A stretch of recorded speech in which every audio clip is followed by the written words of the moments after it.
क्रांतिकारी नेता और जनहित के लिए संघर्ष को महत्व देने वाले पूर्व सांसद कंकर मुंजारे जेल से जमानत पर रिहा हो गए हैं। उन्होंने 16 दिसंबर को अपने निवास पर प्रेस वार्ता ली, जिसमें थाना कांड की याद दिलाई। उन्होंने कहा कि जब प्रशासन और पुलिस की मनमानी हावी हो जाती है और लोकतंत्र की परवाह नहीं करते हैं तो थाना कांड जैसी घटनाएं हो जाती हैं। 45 साल पुराना किस्सा थाना कांड का होने की बात करते हुए उन्होंने कहा कि आज भी स्थिति वैसी ही है कि जनता की आवाज़ को दबाने का प्रयास किया जा रहा है और फर्जी मामला बनाकर मुझे जेल भेज दिया गया। उन्होंने कड़े शब्दों में कहा कि कंकर मुंजारे जेल से नहीं डरता है और जब तक शरीर में खून की आखिरी बूंद है तब तक जनहित के लिए लड़ता रहूंगा और अन्याय को बर्दाश्त नहीं करूंगा। पूर्व सांसद कंकर मुंजारे ने बताया कि लोकसभा में रहा हूं और जनप्रतिनिधि के तौर पर कानून के दायरे को भी जानता हूं। अगर मैं कोई गुनाह करूं तो मुझे सजा पाने का हक है, लेकिन जहां कुछ नहीं किया है उसमें एक झूठा मामला बनाकर मुझे जेल भेजा गया। पूर्व विधायक होने के नाते मुझे एमपी एमएलए कोर्ट भेजा जाना चाहिए था, लेकिन पुलिस ने टॉर्चर करने के लिए वारासिवनी ले गए और फिर वहां से सुबह मुझे जबलपुर कोर्ट में भेजा गया। बहुत ज़्यादा तानाशाही चल रही है और ये सब सरकार के सहारे पे हो रहा है, मोहन यादव सरकार के सहारे पर। मैं और मेरे साथी 3 साथी नौगांव सोसाइटी जो यहाँ से 12 से 10 किलोमीटर की दूरी पर है, वहाँ धान की खरीदी पर केंद्र पर हम लोग पहुँचे थे। किसानों ने बुलाया था कि वहाँ धान ज़्यादा तौल में ली जा रही है और एक किसान जो रामलाल नकपुर है, जिसने 57 कुंटल धान वहाँ पे ला के बेचने के लाया था और तौल कराने में उसकी धान हो गई 3 कुंटल कम, 54 कुंटल। वो प्रमाण हो गया, पाया क्या सब कुछ। और बाकी पे भी जो था, जो हमने और भी इलेक्ट्रॉनिक कांटे में नाप कराया तो 40 किलो 500 ग्राम लेना था या 550 ग्राम अधिकतम। उसमें वो 41 किलो तोड़ रहे थे, 42 किलो तोड़ रहे थे। तो पकड़ा गया रंगे हाथ, उसका हमारे पास वीडियो भी है। बस इस पर उनको डांट डपट हुई कि ये इतना क्यों ले रहे हैं आप किसानों से, क्यों लूट रहे हैं। किसानों के अंदर बहुत आक्रोश था कि हमेशा ऐसे ही कर रही है। और इतनी बात पर हम लोग वहाँ से आ गए, समझा के बोल के कि ये काम नहीं करना। तो फिर भारतीय जनता पार्टी की जो वहाँ पे कुछ गौरसंघ के कार्यकर्ता थे, उन लोगों ने धान का व्यापार करते हैं, जो धान का भी खुद व्यापार करते हैं, उन लोगों ने मिल करके एक साजिश की। गौरशंकर से उन्होंने बातचीत की होगी और थाने में जाके झूठी रिपोर्ट लिखा दी कि हम लोगों के द्वारा मारपीट की गई है।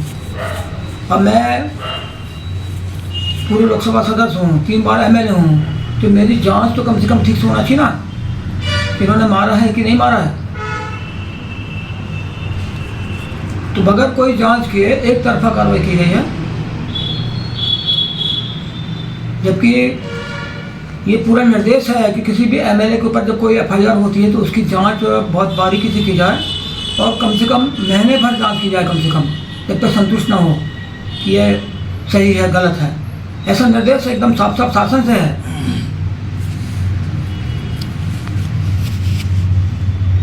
तो ऐसे झूठी एफआईआर बना करके उन्होंने हम लोगों को फंसाया, जिसमें कि धान का घोटाला, जो धान की चोरी जो है, लूट जो है, वो दब जाए। पूर्व सांसद ने 46 साल पुरानी थाना कांड की याद दिलाते हुए कहा कि जब प्रशासन और पुलिस द्वारा जनता की आवाज का दमन किया जाता है तो ऐसे ही कांड हो जाते हैं। इसी के साथ उन्होंने देश के आपातकाल का भी जिक्र किया और उसे गलत ठहराया। उस दौर में भी ऐसी ही परिस्थितियां थी कि युवाओं पर लाठी चलाई गई और छात्र नेताओं को मारा गया तो थाना कांड हो गया। बारात थाना कांड क्यों हुआ था? इन दोनों के भ्रष्टाचार से, पुलिस के और ये प्रशासन के। तो मुझे कहाँ ले जा रहे हैं? कोई वाराणसी ले जा रहे हैं, वहाँ रख रहे थे, वाराणसी जेल में रख दिए मुझे। फिर सुबह निकाल के मेरे को टॉर्चर, मतलब जानबूझ के टॉर्चर किया और फिर उसके बाद जा रहे हैं जबलपुर। और पहले जबलपुर क्यों ले गया आपने? हालांकि वो जो इमरजेंसी का दौर जो था वो बहुत गलत था, उसका समर्थन नहीं कर सकते हम कभी भी। बहुत गलत था, बहुत गलत लगी थी इमरजेंसी, लेकिन मैं हिम्मत थी क्या लड़ने की? वो तो इमरजेंसी के खिलाफ जो लड़ा है वो समाजवादी लोगों ने लड़ा है। डॉक्टर आपका जेपी लोकनायक, जयप्रकाश नारायण, उन्होंने आंदोलन चलाया पूरा बिहार से लेकर गुजरात तक के, तब जाके भूचाल आया, तब जाके डरी सरकार। तो बोलो वो आ जाएगा, फिर क्या होगा तुम्हारा? अरे सरकार तुम्हारे पास है, लोगों ने तुमको समझा नहीं, बना दी सरकार, तो कम से कम ठीक काम तो करो आप। एक बार हमको यहाँ से गिरफ्तार किया इसी इलाके और रेत के मामले में, तो हमको अंडरग्राउंड बनाने पे लेकर गिरफ्तार। बताइए कोई लोकतंत्र है? ये कोई प्रजातंत्र है? ये कोई ऐसा कभी होता है? हमें कोई फर्क नहीं पड़ता, जनता के लिए तुम कितनी भी अपमान होगा सब सह लेंगे हम। हालिया मामले को लेकर मुंजारे ने कहा कि मारपीट नहीं की गई है और पुलिस ने झूठा प्रकरण दर्ज किया है। धान खरीदी में घोटाले का बड़ा मामला है, इसके लिए लड़ाई लड़ी जाएगी। एमएसपी की मांग किसान कर रहे हैं, उनके लिए सरकार कोई ध्यान नहीं दे रही है। पूर्व सांसद कांग्रेस पर भी आक्रामक हुए और कहा कि जब वे जेल में थे तो कोई कांग्रेसी नेता कुछ नहीं कर पाया। कांग्रेस प्रदेशाध्यक्ष पटवारी को तो भोपाल में ज्ञापन देना था और मामले की जांच की मांग करना चाहिए थी। विधायक अनुभा मुंजारे को लेकर भी उन्होंने कड़े शब्दों में बातें कही। किसानों और आमजनों के अधिकारों की लड़ाई लड़ी जाएगी। मेरा आखिरी खून भी जनता के लिए ही जाएगा। लोकतंत्र में आंदोलन जरूरी है, इससे सरकार को भी अपनी गलती समझ आती है। अगर सड़क पर आंदोलन नहीं होगा तो लोकसभा आवारा हो जाएगी और सरकारें तानाशाह।